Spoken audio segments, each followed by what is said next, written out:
Hey book readers! Today I'm taking a moment to share some thoughts about the books I read this month. I'm chatting about everything from a fantasy novella and classic time travel book to a spooky thriller and sci-fi parody. And I'll share some of my plans for my channel in 2024 at the end of the video. So let's get it going. The Daughter of Dr Moro by Silvia Moreno Garcia. I haven't read The Island of Dr Moreau in over a decade, and I think that's a good thing because I really couldn't compare this book to that one much or ruin any long-forgotten plot points for myself. This is a loose historical reimagining of that classic H.G. Wells novel, and this time it's set in 19th century Mexico.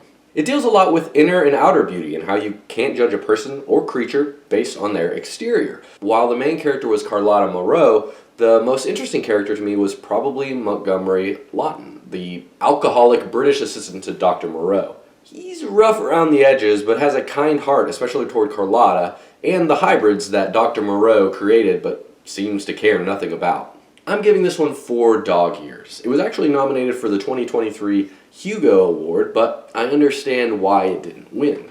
It's good, but not spectacular, and my main complaints are that most of the mysteries are telegraphed throughout the novel, and the antagonists don't really have much depth to them. The Narrow Road Between Desires by Patrick Rothfuss. It was great to get back into this world, and by this world I mean the King Killer Chronicles world. Bast, Kvo's Fey apprentice, was mostly a peripheral character in The Name of the Wind and The Wise Man's Fear, but this fantasy novella really lets him shine. It's so short that there's not much I can say, other than throughout the book Bast is trading in favors and secrets to lend brilliant solutions to local folks' problems throughout the book. And what makes this a 5 dog ear read is how the different townspeople and storylines weave together into a masterpiece that takes place over just one day. Oh, and the dialogue between characters is perfection. Someday, The Doors of Stone, Book 3 in the King Killer Chronicles will get written, I hope, and published, and make me very, very happy. Someday. Starter Villain by John Scalzi.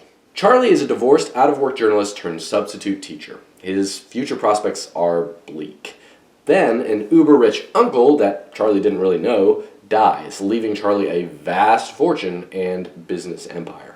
Suddenly, Charlie is a billionaire CEO who needs to quickly learn the ins and outs of the family biz, which just so happens to be villainy. However, while getting his feet wet, he's dealing with other mega-wealthy supervillains who feel like Charlie's uncle owes them money, tech, and more, and they're determined to collect by whatever means necessary. There are sentient cats, assassination attempts, foul-mouthed dolphins on strike, double crosses, triple agents, and everything else you'd want from the dark side of a James Bond-inspired universe. Overall, it was an entertaining ride, so I'm going to give it 4 dog ears. Scalzi's books almost always have a fantastic premise, but are hit and miss on delivering the goods. This book is mostly a hit. One thing that did bother me, though, is how Charlie seems out of his depth for 95% of the book.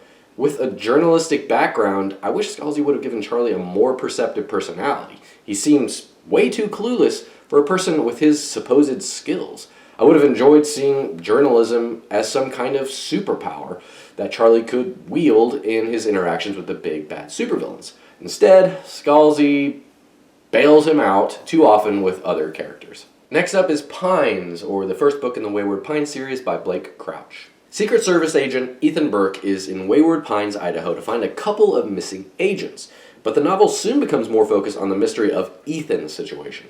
How did he get to Wayward Pines? Why can't he contact his family? And what's the deal with these strange townspeople? There's a bit of Truman Show to the story, with Ethan in the role of Truman, but Ethan's situation isn't funny, it's anxiety-inducing. 3 dog ears for this one. It was a confusing mystery for almost the entire book. Not until the last chapter or so is anything explained. And by explained, I mean the mother of all expositions. And that irked me. I'm like Hansel and Gretel when I read. I need some breadcrumbs to follow. Otherwise, I'm lost and frustrated. At the end of the day, it seems like this book functions as a prequel for other books in the series, setting up the real story. But I'll never know if that's the case or not because I'm just not interested enough to keep reading about Wayward Pines. A House with Good Bones by T. Kingfisher. I enjoyed Thornhedge so much last month that I decided to try another book by Kingfisher. This time it was a creepy horror fantasy novel. The story is that Sam is furloughed from an archaeological dig, so she returns home to North Carolina to crash for a couple of months in her mom's house, which was Sam's grandmother's house before that. When Sam arrives, her mom is acting weird in a lot of ways. There are strange things happening in the neighborhood, and Sam is starting to see, hear, and feel things. 4 dog years. I'm not normally a horror book fan because I'm a scaredy cat, but I powered through my fear of ink on paper, and this one was fortunately right on the cusp of what I can handle. It was spooky, but not quite scary. That means it legit gave me goosebumps multiple times, but didn't give me nightmares. Like I said, scaredy cat.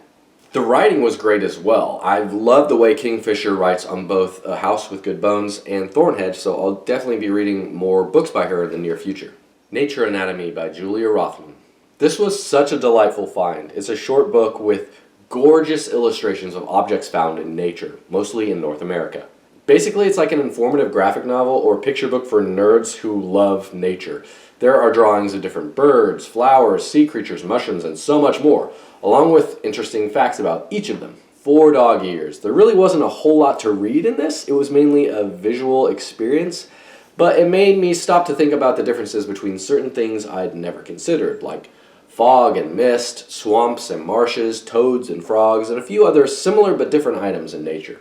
Replay by Ken Grimwood. I need to send a shout out and thank you to @TimOnBooks and a couple of others who recommended this one to me. Jeff Winston has a heart attack at age 43, only to find out that he's repeating 25 years of his life, from 1963 to 1988, seemingly with no change to anyone or anything other than him. With his knowledge of the stock market and major events in history, he can pretty much do whatever he wants. To find happiness, he tries drugs, sex, alcohol, money, and more, but when those thrills wear off, he tests how much he can impact famous events. It seems like he'll have an infinite amount of time to realize his true potential and do anything or go anywhere, but it turns out that's not the case. He realizes that when he dies, he's going back to different times in his personal timeline, which is inching closer and closer to the present, or 1988 in this case.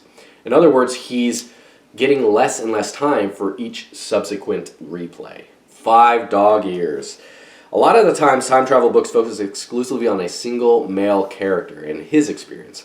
Replay beats that standard with its 2 excellent main characters, a man and a woman, who both encounter realistic pulls by spouses, kids, jobs, and aspirational goals during their recurring experience. And while there's some Groundhog's Day-ness to it, some Groundhog's Daisy-ness to it, it doesn't become an annoying slog through similar iterations of what you already read. Each 25 years is fresh, so it stays interesting. And even though you don't get all the answers you're looking for by the end, it's a book I wish I could go back in time and reread again. There you have it, the 7 books I read this month. Now, switching gears for a second, here are some of my reading and channel plans for 2024. First off is that in February, I'm going to do what I'm calling Celebruary, which is reading books written by celebrities. Hopefully I'll get to these 5. Uncommon Type by Tom Hanks, Mycroft Holmes by Kareem Abdul-Jabbar, Postcards from the Edge by Carrie Fisher, When It Happens to You by Molly Ringwald, and The Land of Stories by Chris Colfer. In March, I want to do something along the lines of March Madness, and like an elimination bracket style challenge with different types of characters or different types of books. We'll see what that actually looks like. Not really firm yet. Then in September, I just want to do some Shakespeare, so we'll call it Shakespeare September. Not sure what this is going to look like exactly, but I'd like to read some of the Bard's works.